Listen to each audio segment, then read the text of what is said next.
Hello viewers, very good morning. मैं आशा करता हूँ बहुत अच्छे होंगे, अपने सेहत और पढ़ाई का बहुत अच्छे तरह से ध्यान रख रहे होंगे। कि देखिए दोस्तों, जैसे कि आपको स्क्रीन पे दिख रहा होगा, आज हम अपने 11th क्लास के इकोनॉमिक्स की एनसीईआरटी बुक का पार्ट 3 का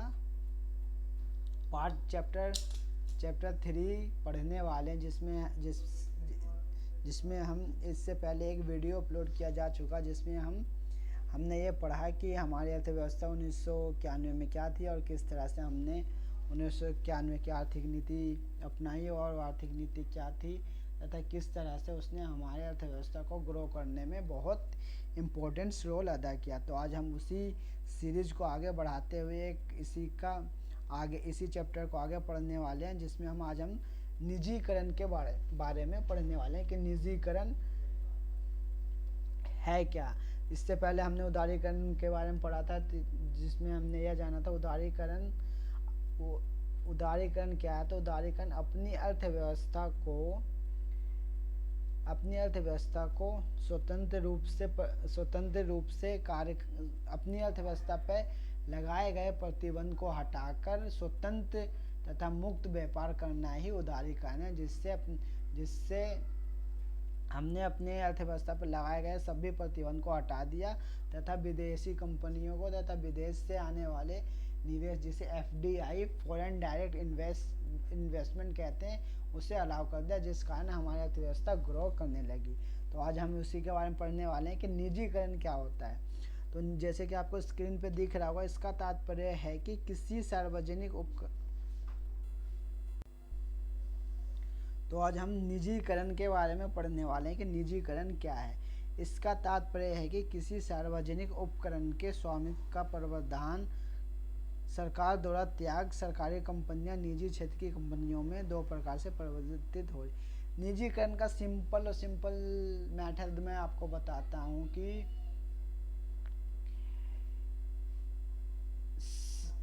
प्राइवेट कंपनियों को बढ़ावा देना। सीधी बात है कि सरकार की जो कंपनियां थी उसमें सरकारी हिस्सेदारी खत्म करके प्राइवेट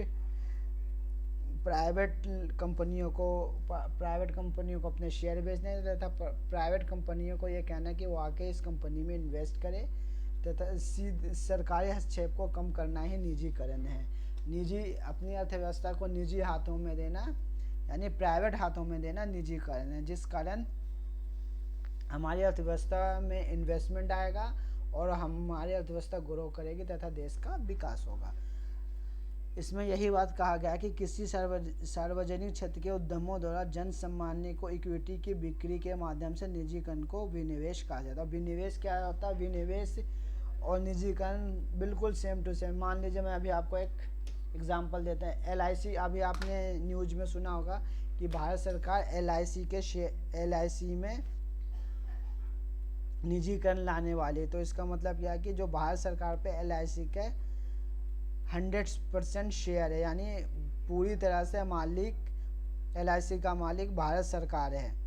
तो अब भारत सरकार यह चाह रही है कि इसमें से कुछ अपने शेयर को बेच देगी, जिससे बहुत सारा पैसा आएगा तथा उसी पैसे का यूज किसी और अर्थव्यवस्था में, यानी किसी और इंडस्ट्री में लगा के एक नई इंडस्ट्री को स्थापित करना ही विनिवेश है। तो सिंपल सी बात है, अपनी किसी सामान को बेचकर, मान लीजिए हम पे दो सेब, उसमें से हमने 2 सेब का मैं पूरा मालिक, उसमें से हमने 1 सेब बेच दिया और उससे जो हमें पैसा मिला, उस पैसे को हमने किसी और अर्थव्यवस्था में, किसी और इंडस्ट्री में लगा के उस इंडस्ट्री को ग्रो करा, इसे विनिवेश कहते हैं। तो आई होप आपको पता चल गया होगा विनिवेश क्या है। तो निजीकरण के द्वारा सरकार ने बहुत सी कंपनियों में विनिवेश करा, जिस कारण बहुत सारा धन सरकार को इकट्ठा होगा और सरकार ने उन पैसों को किसी और उद्योग में लाकर उस उद्योग को आगे बढ़ाया है। इसे ही हम विनिवेश या निजीकरण कहते हैं। देखिए, इसमें लिखा भी है, सरकार ने सार्वजनिक उपक्रमों को प्रबंधकीय निर्णयों से स्वायत्तता प्रदान कर उनकी कार्यकुशलता को सुधारने का प्रयास किया। उदाहरण के लिए कुछ सार्वजनिक उपकरणों को महारत्न, नवरत्न, लघु रत्न का विशेष दर्जा दिया। निजीकरण के द्वारा सरकार ने उद्योगों को 3 कैटेगरी में बांट दिया। तो 3 कैटेगरी में कौन से? एक है महारत्न, नवरत्न और लघु रत्न। इन कंपनियों को इनके इनकम के आधार पर इन कंपनियों को 3 कैटेगरी में बांटा गया, जिसमें बड़ी बड़ी कंपनियां उदारीकरण और निजीकरण के कारण ही बड़ी बड़ी कंपनियों की भारत में स्थापना हुई, जैसे IOCL, Indian oil corporation, Tata steel authority of India और बीएसएनएल, भारत एमटीएनएल। ये जो कंपनियां थी, भारतीय पोर्ट एंड विमान उद्योग, इन उद्योगों का निर्माण हुआ, जिस कारण हमारी अर्थव्यवस्था ग्रो करने लगी। तो आई होप आपको पता चल गया हो कि निजीकरण क्या है। जैसे इसमें लिखा हुआ है कि ये अखबार की प्रिंट छपी हुई है जो एनसीईआरटी में दिया। वैश्वीकरण के कारण अब अनेक भारतीय कंपनियां भी विदेशों में अपने पैर फैलाने लगी। उदाहरण के लिए ओएनजीसी निवेश भारतीय क्षेत्र के सहायक तेल एवं प्राकृतिक निगम, 16 देशों में इसके उत्पादन परियोजनाएं, टाटा स्टील। और उदारीकरण और निजीकरण के कारण ही हमारी जो बड़ी बड़ी कंपनियां थी, ना कि वो भारत में ही व्यापार करने लगी, बल्कि अपना व्यापार उन्होंने विदेशों में भी बढ़ा दिया। क्योंकि 1991 से पहले हमारी जो अर्थव्यवस्था थी एक बंद अर्थव्यवस्था थी, खुली हुई अर्थव्यवस्था नहीं थी, जिस कारण हमारा बहुत लॉस हुआ। और 1980-90 के दशक में एक ऐसा टाइम आ गया कि हमारे पास सिर्फ विदेशी मुद्रा भंडार सिर्फ और सिर्फ 15 दिनों का ही बचा था। तो उदारीकरण और निजीकरण और वैश्वीकरण के द्वारा हमने अपनी अर्थव्यवस्था को पूरी तरह से खोल दिया, जिस कारण हमारे जो भारत की कंपनियां थी वो भारत में तो व्यापार कर ही रही थी, बल्कि वो बाहर यानी भारत से बाहर भी दूसरे देशों में भी जाकर व्यापार करने लगी और विदेशी कंपनियां भारत में इन्वेस्टमेंट करने लगी, जिस कारण हमारी अर्थव्यवस्था बहुत तेज़ी से ग्रो करने लगी। इसे ही हम वैश्वीकरण कहते हैं। अभी देखिए आपको पढ़ा वैश्वीकरण क्या है। वैश्वीकरण किसी अर्थव्यवस्था का विश्व की अर्थव्यवस्था के साथ एकीकरण करना वैश्वीकरण कहलाता है। तो वैश्वीकरण, आपने उदारीकरण पढ़ लिया, उदारीकरण क्या है। अब हमने निजीकरण पढ़ लिया कि निजीकरण क्या है, अपनी अर्थव्यवस्था को सरकार के प्रतिबंधों से हटाकर पब्लिक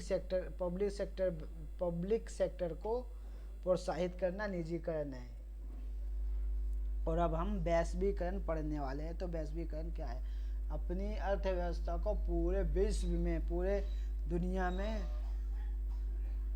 स्वतंत्र रूप से करना वैश्वीकरण कहलाता है।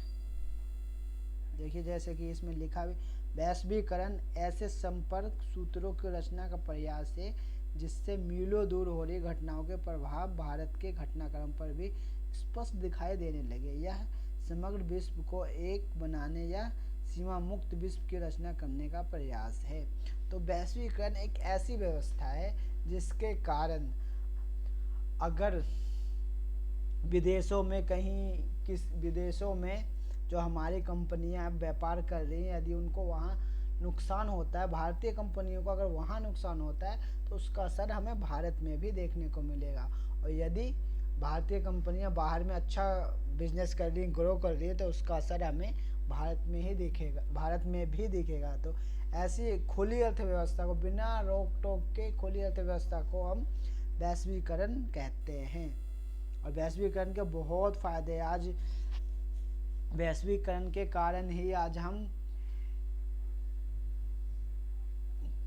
हम विदेशों की चीज़ें भारत में आसानी से यूज कर रहे हैं तथा अपनी भारत में बनी हुई वस्तुओं को विदेशों में एक्सपोर्ट कर रहे हैं, यानी आयात और निर्यात कर रहे हैं।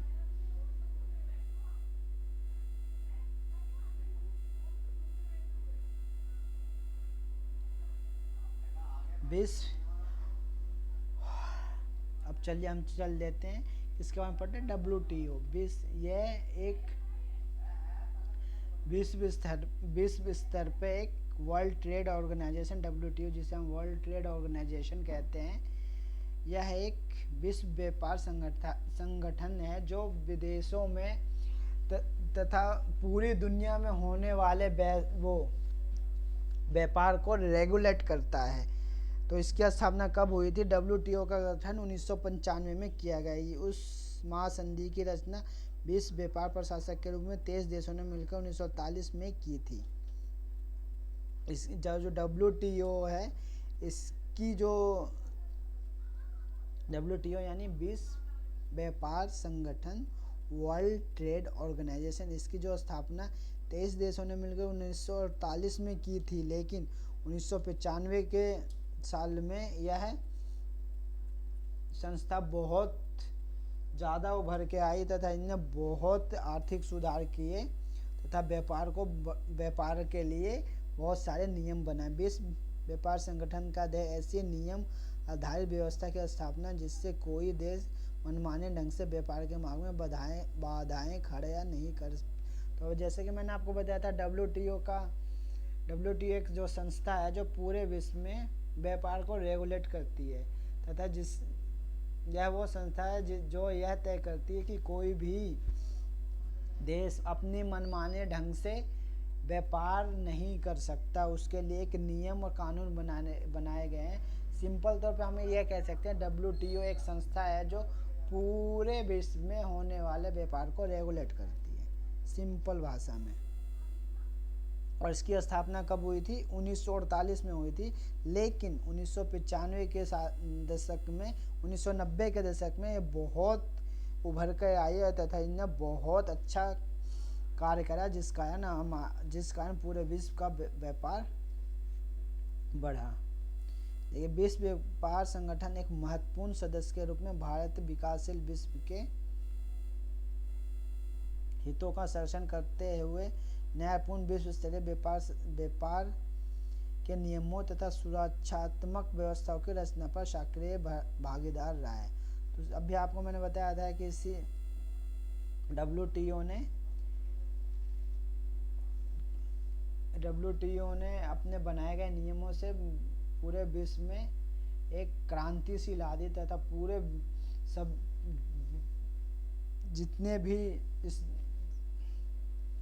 विश्व में जितने भी देश हैं उन्होंने अपनी अर्थव्यवस्था को खोल दिया तथा वैश्वीकरण को बढ़ावा दिया, जिस कारण हमारी ही नहीं बल्कि पूरे विश्व की अर्थव्यवस्था बहुत ही आसानी से चलने लगी। देखिए, इसमें सकल घरेलू उत्पाद GDP। तो सबसे पहले मैं आपको यह बता दूं कि GDP होता क्या है। एक वित्तीय वर्ष में अपनी सीमा के अंदर किए गए कुल वस्तु और सेवाओं के उत्पादन को हम GDP कहते हैं, यानी ग्रॉस डोमेस्टिक प्रोडक्ट। तो ग्रॉस डोमेस्टिक प्रोडक्ट, सकल घरेलू उत्पाद क्या है? एक वित्तीय वर्ष में यानी एक वर्ष के अंदर एक घरेलू सीमा में किए गए सभी वस्तु तथा सेवाओं के उत्पादन को हम GDP कहते हैं। और इस चार्ट में यह दिखाया गया है कि किस तरह हमारी जो अर्थव्यवस्था बढ़ी। जो 1980 से 90 के दशक में कृषि क्षेत्र का बहुत बड़ा योगदान था, 3.6% था, उद्योग क्षेत्र का 7.1 और सेवाएं क्षेत्र का 6.7 था। लेकिन यही आफ्टर ग्लोबलाइजेशन, वैश्वीकरण के बाद कृषि क्षेत्र 3.3 रह गया, उद्योग क्षेत्र 6.15 रह गया और सेवा क्षेत्र 8.2% रह गया। और इसको देखते देखिए 1980 में हमारा सबसे बड़ा योगदान कहाँ था? कृषि क्षेत्र का हमारी अर्थव्यवस्था में बहुत बड़ा योगदान था। उसके बाद उद्योग का था, फिर सेवा का था। लेकिन अब देखिए, अब ये जो 2014-15 के सालों का जो रिकॉर्ड इसमें दिया गया, उसके मुताबिक कृषि क्षेत्र तो माइनस में चला गया। जो 3.6 था वो -2 हो गया। उद्योग क्षेत्र में भी कमी आई, 7% रह गया। लेकिन जो सेवा क्षेत्र थी उसमें बहुत ज़्यादा वृद्धि होगी, जो 6 से बढ़कर 9.8% हो गया।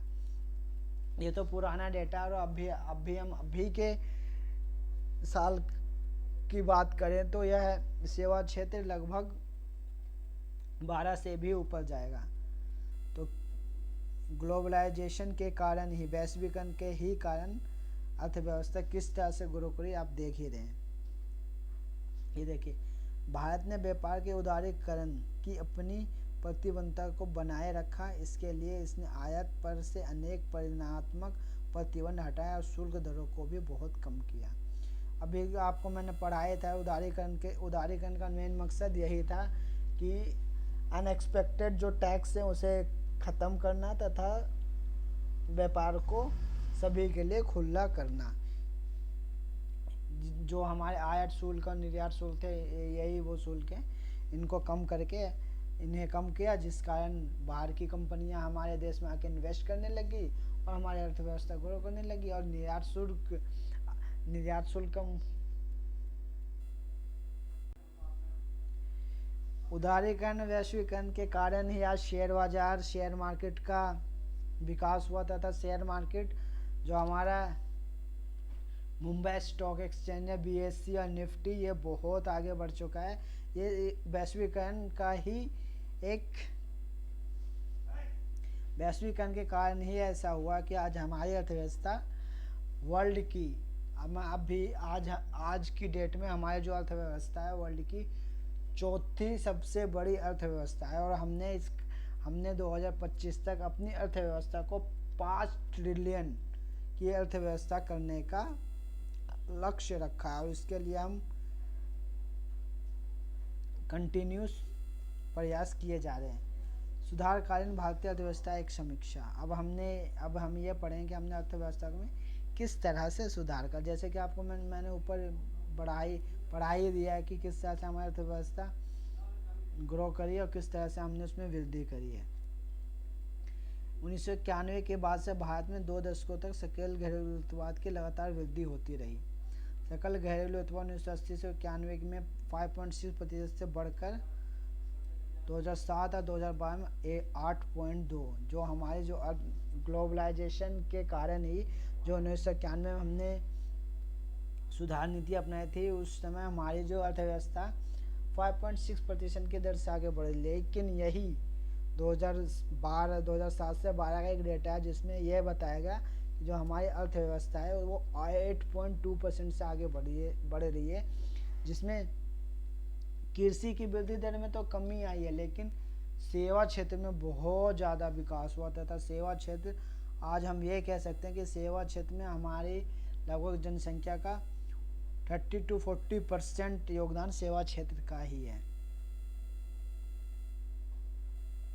ये देखिए, अर्थव्यवस्था के खुलने से प्रत्यक्ष विदेशी निवेश तथा विदेशी विनिमय रिजर्व में तेजी से वृद्धि हुई। विदेशी निवेश, जिसमें प्रत्यक्ष और ससंगत विदेशी निवेश दोनों ही शामिल है।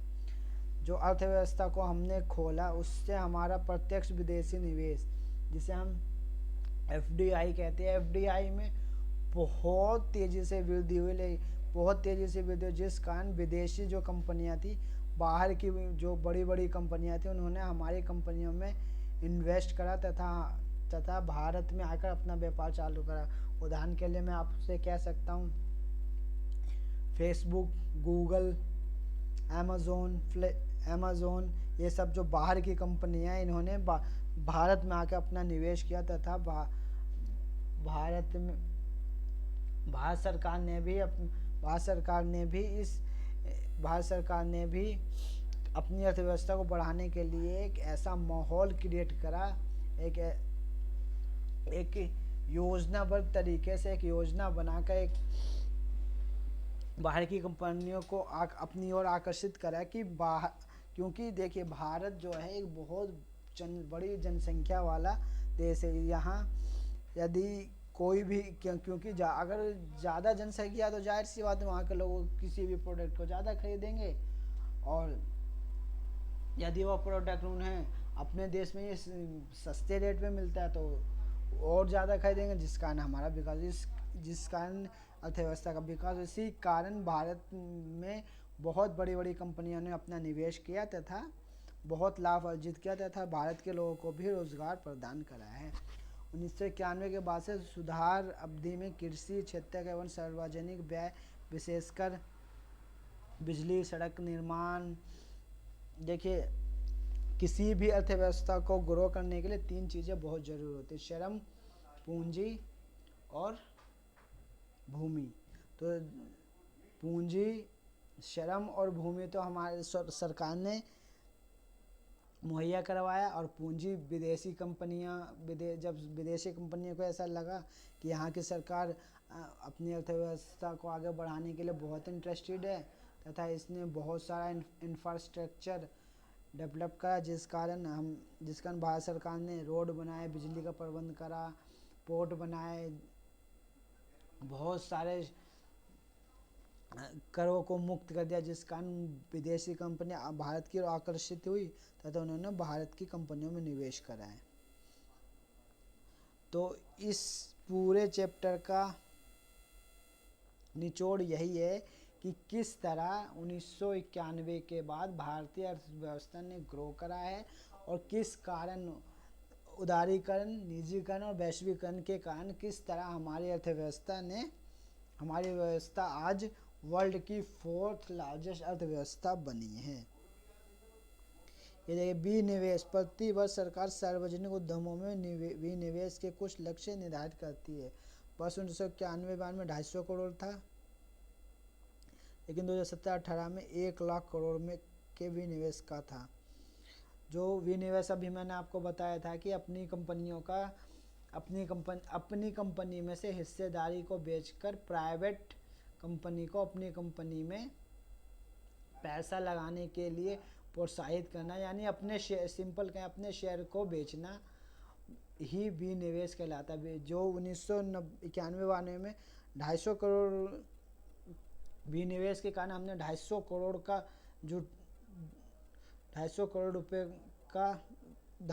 करोड़ रुपए जुटाए थे विनिवेश के द्वारा।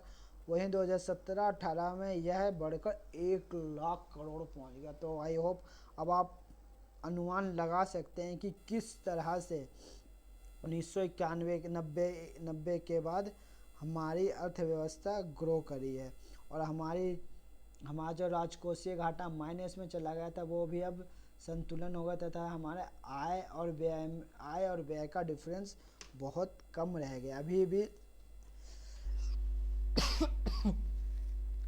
भी हमारी अर्थव्यवस्था में राजकोषीय घाटा बहुत है, लेकिन 1990 के से कंपेयर करें तो बहुत ही कम हो चुका, हमारा राजकोषीय घाटा बहुत ही कम हो चुका है। तो आई होप अब आपको यह माइंड में पूरी क्लैरिटी हो गई होगी कि अर्थव्यवस्था में वैश्वीकरण, निजीकरण और उदारीकरण क्या है। इस पूरे चैप्टर का सिर्फ और सिर्फ एक ही मतलब निकलता है कि किस तरह हम अपनी अर्थव्यवस्था को सरकार के हाथों से प्राइवेट हाथों में दें, जिस कारण हमारी अर्थव्यवस्था का ग्रो हो तथा हमारा बहुत तेजी से विकास हो। अब चलिए तो हम इसी चैप्टर से जुड़े हुए कुछ इम्पोर्टेंट क्वेश्चन को डिस्कस कर लेते हैं जो एनसीईआरटी की बुक में है। भारत में आर्थिक सुधार क्यों आरंभ हुआ? अभी आपको मैंने पढ़ाया था कि आर्थिक सुधार क्यों हुआ, क्योंकि हमारा जो अर्थव्यवस्था था पूरी तरह से चौपट हो गया था, जिस कारण हमने भारत में आर्थिक सुधार। विश्व व्यापार संगठन का सदस्य होना क्यों आवश्यक है?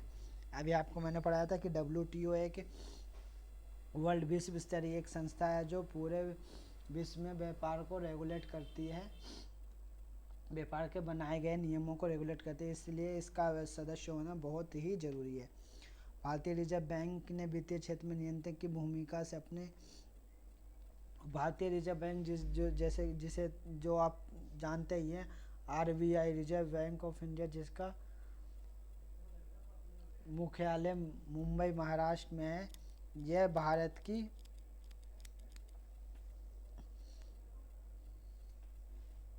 वित्तीय बैंक है।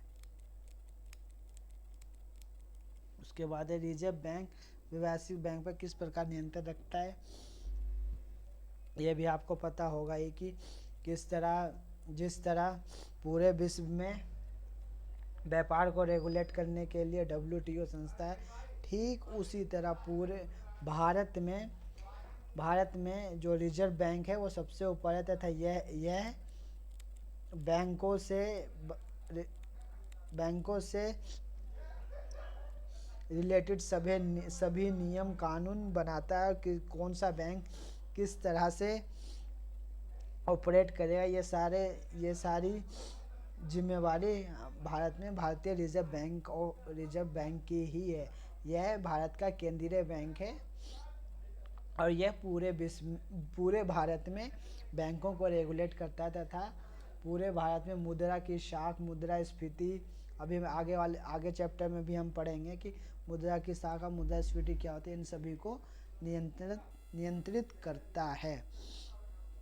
देखिए दोस्तों, ये सारे क्वेश्चन आपके NCERT बुक में है। आप इस वीडियो को 1 से 2 बार देखिए तथा ये सभी क्वेश्चन को सॉल्व करने की कोशिश करिए।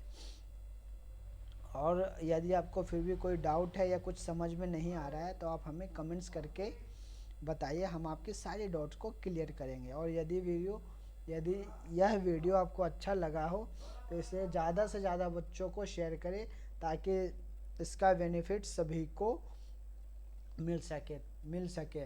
और जो हमारी सीरीज बनाई गई है आपको कैसी लग रही है, इसके बारे में आप हमें कमेंट्स करके बताइए। अब